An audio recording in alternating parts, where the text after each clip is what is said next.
बल्कि मैं नई प्लेट नहीं, मैं तो कहता हूँ अपनी दुकान का रजिस्ट्रेशन भी लगाओ। मैं आपको दिखाता हूँ, रोटी पे थूक कर ये लोग जो है दूसरों को खिलाते हैं। रोटी पे कि दाल में काला है या काले में दाल है। ये है कि तुम्हारी रोटी, तुम्हारे 12-12 बच्चे हिंदू की वजह से जी रहे हैं। मतलब एक है सबसे बड़ा बाप कौन? हिंदू है। दोबारा मत बोलना भाई। ए देखो, अभी जो यूपी के कावड़ रूट पे जो आदेश लगे उससे आप खुश हैं या नाखुश हैं? हमारा देश इतना बड़ा देश है जिसके प्रदेश दुनिया के देशों से बड़े, कई जिले दुनिया के देशों से बड़े बड़े। इतने बड़े देश के अंदर हमें एकता, शांति, सद्भावना, प्रेम के साथ हमें चलना चाहिए।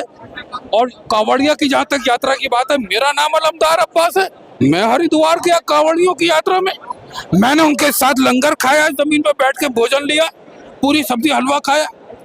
हमारे देश के अंदर ईद, दिवाली, होली, बकरीद सब मिलके मनाते हैं। और बड़ा देर जो होता है क्रिश्चियन का, वो सब मिलकर मनाते हैं। ये भारत ही ऐसा देश है जिसमें संगम है, यानी अनेक अनेक धर्म है, अनेक अनेक जातियां हैं, लेकिन इसमें एक है इनकी काया आत्मा। भाषाएं अलग अलग बोलती हैं, लेकिन एक है उनका चिंतन, सारे जहां से अच्छा हिंदुस्तान हमारा। मैं बात फिलहाल यहाँ पे आदेश की कर रही हूँ सर, आप उससे खुश हैं या नहीं है जो भी आदेश लगाया गया है वहाँ पे? ये सुप्रीम कोर्ट का आदेश है। हाँ। और सुप्रीम कोर्ट को आदेश देते समय ये सोचना चाहिए कि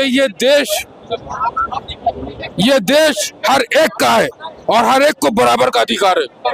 कावड़ियों को अपनी यात्रा चलाने का पूरा अधिकार है और सरकार की जिम्मेदारी है कि उनकी व्यवस्था करे। और जो आदेश की बात है, जहाँ नेम प्लेट की बात है, नेम प्लेट लगाना अच्छी बात है, पता होना चाहिए इसका क्या नाम है। बल्कि मैं नेम प्लेट नहीं, मैं तो कहता हूँ अपनी दुकान का रजिस्ट्रेशन भी लगाओ, नंबर लिखो। और अगर तुम्हें एमसीडी से खोखे का नंबर मिलता है तो अपना खोखे का नंबर भी लिखो, छोटे छोटे दुकानदारों को। ये क्या हेरा फेरी है कि नाम नहीं बताएंगे, अपनी दुकान का रजिस्ट्रेशन नहीं बताएंगे। रजिस्ट्रेशन ये पता लग जाता है कि दाल में काला है या काले में दाल है।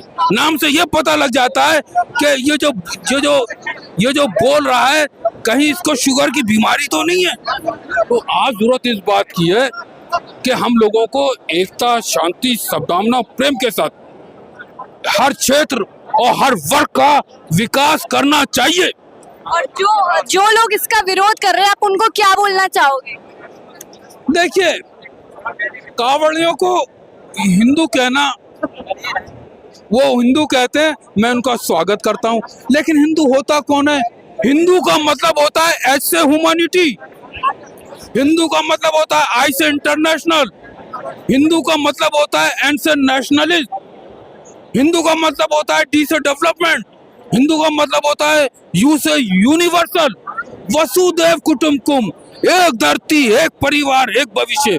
मोदी की ये भी गारंटी होना चाहिए कि जो आपने ग्रुप 20 में लिखा, one earth, one family, one future, वो भारत की नई संसद पर लिख के दिखाइए। मेरा सिर्फ सिंपल सा आपसे यही सवाल है कि जो ये आदेश लगाया गया है उससे जो कुछ लोग हैं वो खुश नहीं है, उनको आप क्या बोलना चाहोगे? देखिए, ये जो आदेश जो लगा है कावड़ियों के ऊपर, ये इस आदेश को सुप्रीम कोर्ट को भी समीक्षा करना चाहिए। लेकिन सुप्रीम कोर्ट क्योंकि सबसे बड़ा देश का न्यायालय है, उसके बाद सुप्रीम कोर्ट के फैसले के बाद आप मालूम है कोई भारत का नागरिक बोल नहीं सकता। जहां तक मेरी बात है, मैं खुद कावड़िया यात्रा में हरिद्वार गया, बाकायदा मैंने पानी से हाथ धोए और वहां मैंने डुबकी लगा के 3 बार में नहाया। और यही नहीं, फैजाबाद से अयोध्या 15-20 किलोमीटर इधर जंगल की तरफ है, वहां मैं क्या हूँ, वहाँ साधु साधु, संत ही संत, पुलिस ही पुलिस। और मैंने वहाँ छोटे से रामलला थे पीले रंग के, उनके दर्शन करे, साथ में हनुमान जी थे, मैंने उनके भी दर्शन करे, और बाकायदा मैंने मीठा दाना खाया।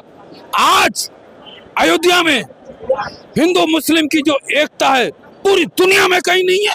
वहाँ होली, दिवाली, ईद, बकरीद सब साथ साथ मनाते हैं, रमजान जो है हिंदू मुसलमान साथ साथ रखते हैं, और वहाँ रामलीला की जो कमेटी है उसका कन्वेनर मुसलमान है।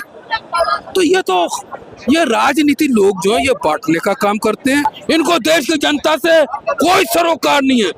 राजनीति का मतलब होता है पहले पैसा फिर भगवान, बुढ़ा मरे या जवान, मुझे इलेक्शन जीतने से कम। अपना नाम नहीं लिखेंगे। कहते हैं कि अगर हम क्या कहते हैं अपना नाम लिखेंगे तो हिंदू आएगा ही नहीं लेके, सामान ही नहीं लेगा। तो इसलिए बाप कौन है? हिंदू है बाप। इसलिए अगर जिगरा है तो अपना नाम लिखो, फिर कमाओ, फिर खाओ। क्यों दूसरे का नाम लिख रहे हो भाई? हाँ, मतलब सच्चाई नहीं बतानी है। मैं आपको दिखाता हूँ, रोटी पे थूक कर ये लोग जो है दूसरों को खिलाते हैं। रोटी पे जिसको खाते हैं उसको शर्म नहीं आती है, और फिर कहते हो कि भैया हमारा तो मजा बहुत तगड़ा है। ऐसा तगड़ा है क्या? है आपको अगर मैं दिखा दूंगा ना, ये देखो, ये देख रहे हो, ये सामान, ये देखो, नाली में से सेव निकाल के बेचे। ये देखिए, ये भैया ये है। नहीं, उनको आपने दिखाया नहीं है। अरे वो रुकेंगे ही नहीं, जहाँ हम खड़े जाएंगे वहाँ रुकेंगे नहीं। उन्हें पता है कौन आया है, कौन आया है, सबको पता है कौन आया है। यही बात है।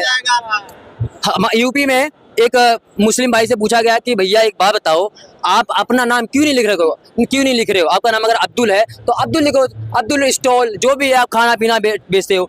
तो आपके जैसे पत्रकार पढ़े लिखे वहाँ खड़े थे, पूछ रहे थे, तो उन्होंने कहा नहीं नहीं साहब, अगर हम अपना नाम लिखेंगे ना तो ये हिंदू लोग आके हमारे सामने खरीदेंगे नहीं, सामान नहीं खरीदेंगे, नहीं हिंदू लोग नहीं क्या कहते हैं हमारे यहाँ से खरीदेंगे नहीं। तो इसका मतलब यही है कि तुम्हारी रोटी, तुम्हारे 12-12 बच्चे हिंदू की वजह से जी रहे हैं। मतलब एक है, सबसे बड़ा बाप कौन?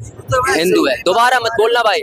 अभी जो यूपी के कावड़ रूट पे जो आदेश लगा है, उससे आप खुश हैं, नाखुश हैं?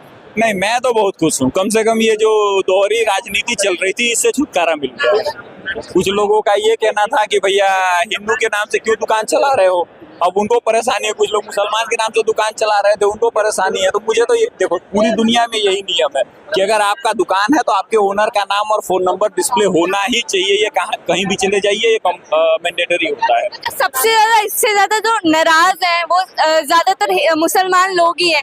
तो आपको क्या लगता है कि क्यों नाराज है वो इस फैसले से? अब देखिए, किसी की धार्मिक भावना को हाथ पहुंचाना मेरा काम नहीं, ठीक है। तो उम्मीद है कि उनको भी ये बात समझनी चाहिए। अब जैसे मैं वेजिटेरियन हूँ, ठीक है, अगर आप नॉन वेजिटेरियन हो, अगर मैं आपको खाना सर्व करता हूँ तो क्या आप खाएंगे?